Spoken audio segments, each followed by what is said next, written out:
I'm starting talks like this, I usually do a whole spiel about sustainability because a lot of people out there don't know what that is. This is a crowd that does know what it is, so I'll just do the 60-second crib note version, right? So just bear with me, we'll go real fast, fill in the blanks. Sustainability, small planet, right? Picture little Earth circling around the sun. About 1 million years ago, a bunch of monkeys fell out of trees, got a little clever, harnessed fire, invented the printing press, made luggage with wheels on it, and built the society that we now live in. Unfortunately, while this society is without a doubt the most prosperous and dynamic the world has ever created, it's got some major, major flaws. One of them is that every society has an ecological footprint. It has an amount of impact on the planet that's measurable. How much stuff goes through your life? How much waste is left behind you? And we, at the moment, in our society, have a really dramatically unsustainable level of this. We're using up about 5 planets. If everybody on the planet lived the way we did, we'd need between 5, 6, 7, some people even say 10 planets to make it. Clearly, we don't have 10 planets. Again, mental, visual, 10 planets, 1 planet, 10 planets, 1 planet, right? We don't have that. So that's one problem. The second problem is that the planet that we have is being used in wildly unfair ways, right? North Americans, such as myself, we're basically sort of wallowing gluttonous hogs and we're eating all sorts of stuff. And, then you get all the way down to people who live in the Asia-Pacific region or even more Africa, and people simply do not have enough to survive. This is producing all sorts of tensions, all sorts of dynamics that are deeply disturbing, and there's more and more people on the way, right? So this is what the planet's going to look like in 20 years. It's going to be a pretty crowded place, at least 8 billion people. So, make matters even more difficult, it's a very young planet. 1/3 of the people on this planet are kids.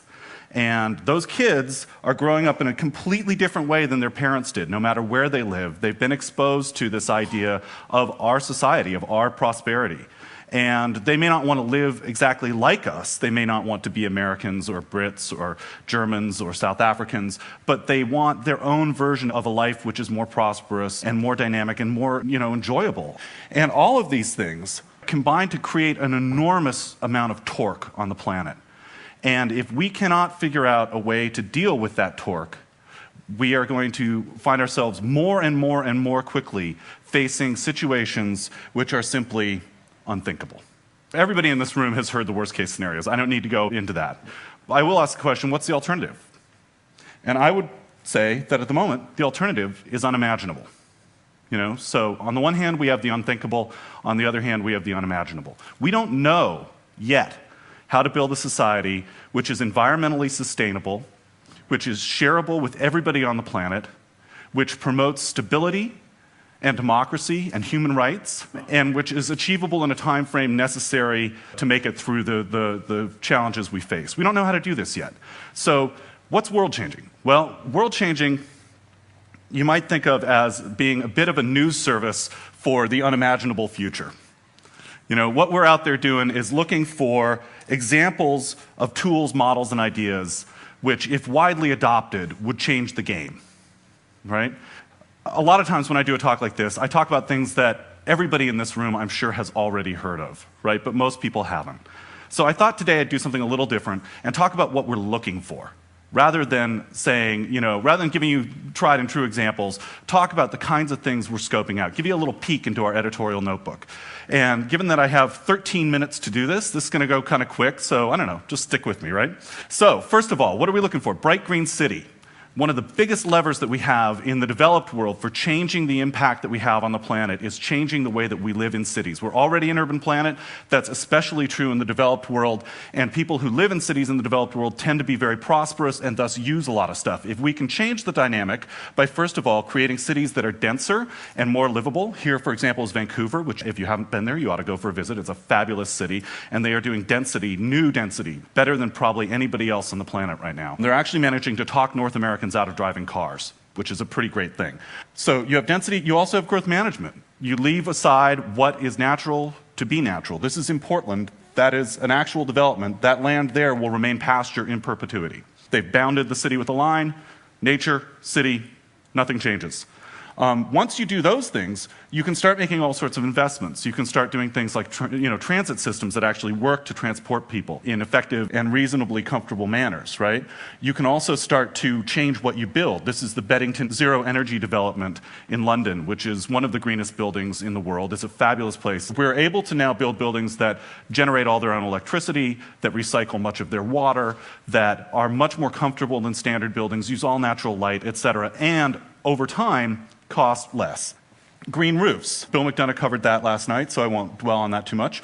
But once you also have people living in close proximity to each other, one of the things that you can do is, as information technologies develop, you can start to have smart places. You can start to know where things are. When you know where things are, it becomes easier to share them. When you share them, you end up using less. So one great example is car share clubs, which are really starting to take off in the US, have already taken off in many places in Europe, and are a great example. If you're somebody who drives one day a week, do you really need your own car?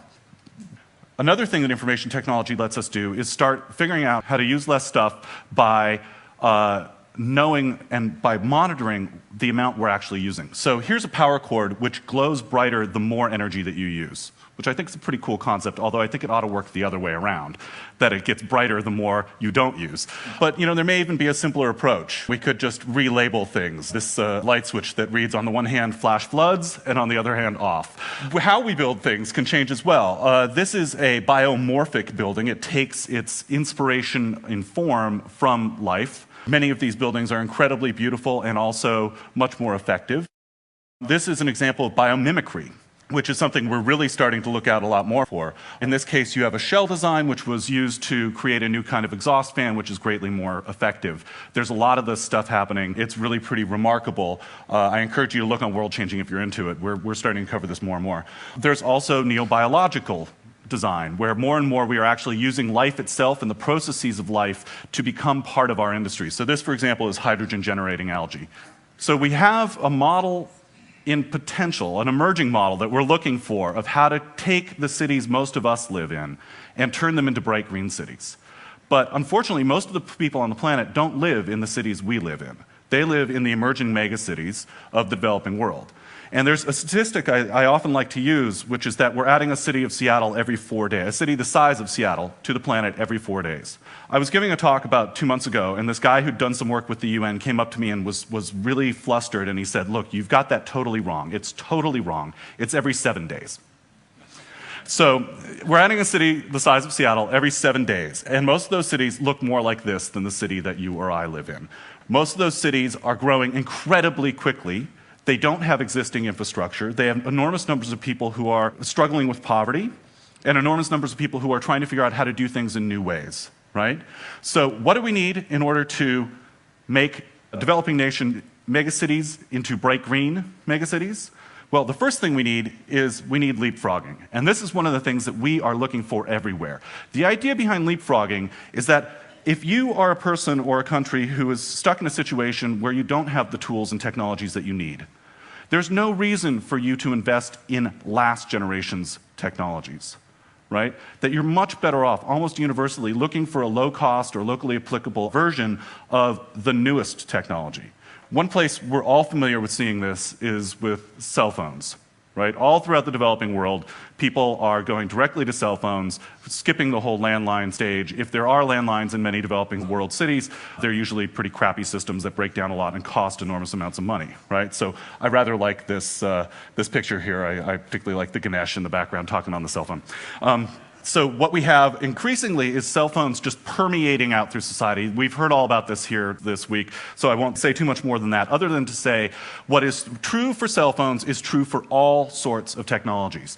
The second thing is tools for collaboration, be they systems of collaboration or intellectual property systems which encourage collaboration, right? When you have free ability for people to freely work together and innovate, you get different kinds of solutions, and those solutions are accessible in a different way to people who don't have capital, right? So, we have open source software, we have Creative Commons and other kinds of copyleft solutions, right?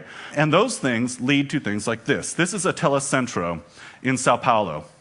This is a pretty remarkable program using free and open source software, cheap sort of hacked together machines and basically sort of abandoned buildings, has put together a bunch of community centers where people can come in, get high-speed internet access, learn computer programming skills for free. And 250,000 people every year use these now in Sao Paulo.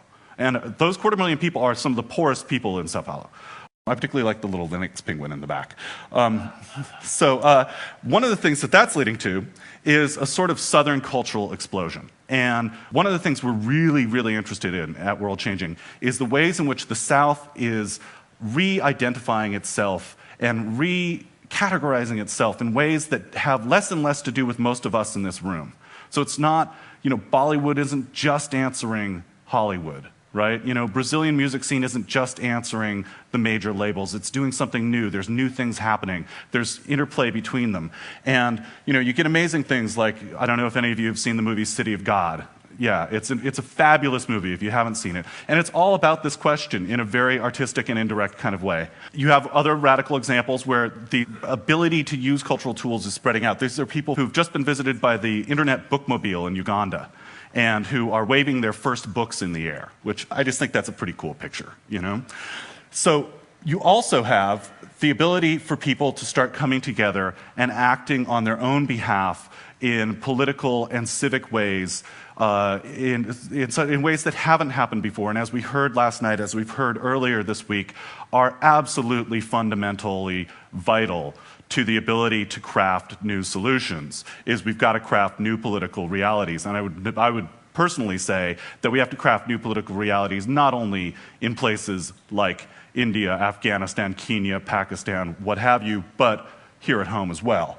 Another world is possible is sort of the big motto of the anti-globalization movement, right?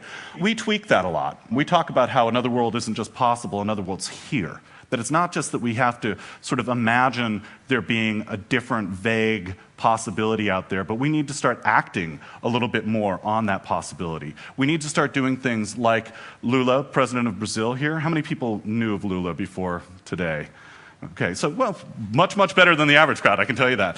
So Lula, he's full of problems, full of contradictions, but one of the things that he's doing is he is putting forward an idea of how we engage in international relations that completely shifts the balance from the standard sort of north-south dialogue into a whole new way of global collaboration. I would keep your eye on this fella. Another example of this sort of second superpower thing is the rise of these games that are what we call serious play. We're looking a lot at this. This is spreading everywhere. This is from A Force More Powerful. It's a little screenshot. A Force More Powerful is a video game that while you're playing it, it teaches you how to engage in nonviolent insurrection and regime change. Here's another one. This is from a game called Food Force, which is a game that teaches children how to run a refugee camp. These things are all contributing in a very dynamic way to a huge rise in, especially in the developing world, in people's interest in and passion for democracy. We get so little news about the developing world that we often forget that there are literally millions of people out there struggling to change things to be fairer, freer, more democratic, less corrupt. And we don't hear those stories enough, but it's happening all over the place, and these tools are part of what's making it possible. Now, when you add all those things together, when you add together leapfrogging and new kinds of tools, second superpower stuff, et cetera, what do you get? Well, very quickly, you get a bright green future for the developing world. You get, for example, green power spread throughout the world. This is a building in Hyderabad, India. It's the greenest building in the world. You get grassroots solutions, things that work for people who have no capital or limited access. You get barefoot solar engineers carrying solar panels into the remote mountains. You get access to distance medicine. These are Indian nurses learning how to use PDAs to access databases that have information that they don't have access to at home in a distant manner. You get new tools for people in the developing world. These are LED lights that help the roughly billion people out there for whom nightfall means darkness to have a new means of operating. These are refrigerators that require no electricity. They're pot within a pot design. And you get water solutions. Water is one of the most pressing problems. Here's a design for harvesting rainwater that's super cheap and available to people in the developing world. Here's a design for distilling water using sunlight. Here's a fog catcher, which if you live in a moist jungle-like area will distill water from the air that's clean and drinkable. Here's a way of transporting water. I just love this, you know, I mean, carrying water is such a drag. And somebody just came up with the idea of, well, what if you rolled it, right? You know, I mean, that's a great design. This is a fabulous invention, Life Straw. Basically, you can suck any water through this and it will become drinkable by the time it hits your lips. So, you know, people who are in desperate straits can get this. This is one of my favorite world-changing kinds of things ever. This is a merry-go-round invented by the company Roundabout, which pumps water as kids play. You know?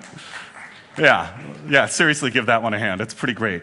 So, you know, and the same thing is true for people who are in absolute crisis, right? We're expecting to have upwards of 200 million refugees by the year 2020 because of climate change and political instability. How do we help people like that? Well, there's all sorts of amazing new humanitarian designs that are being developed in collaborative ways all across the planet.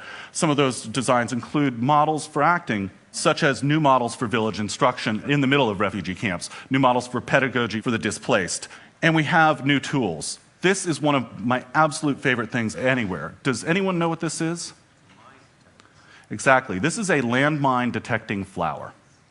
If you are living in one of the places where the roughly 500 million unaccounted for mines are scattered, you can fling these seeds out into the field, and as they grow up, they will grow up around the mines, their roots will detect the chemicals in them, and where the flowers turn red, you don't step. Yeah, so seeds that could save your life, you know? I also love it because it seems to me that the tools we use to change the world ought to be beautiful in themselves. You know, that it's not just enough to survive. We've got to, like, make something better than what we've got. And I think that we will. Just to wrap up, in the immortal words of H.G. Wells, I think that better things are on the way. I think that, in fact, all of the past is but a beginning of a beginning. All that the human mind has accomplished is but the dream before the awakening. I hope that that turns out to be true. The people in this room have given me more confidence than ever that it will. Thank you very much.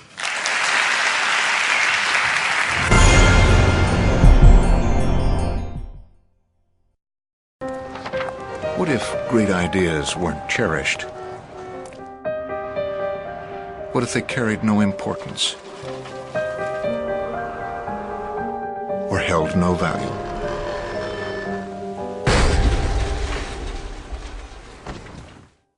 There is a place where artistic vision is protected, where inspired design ideas live on to become ultimate driving machines.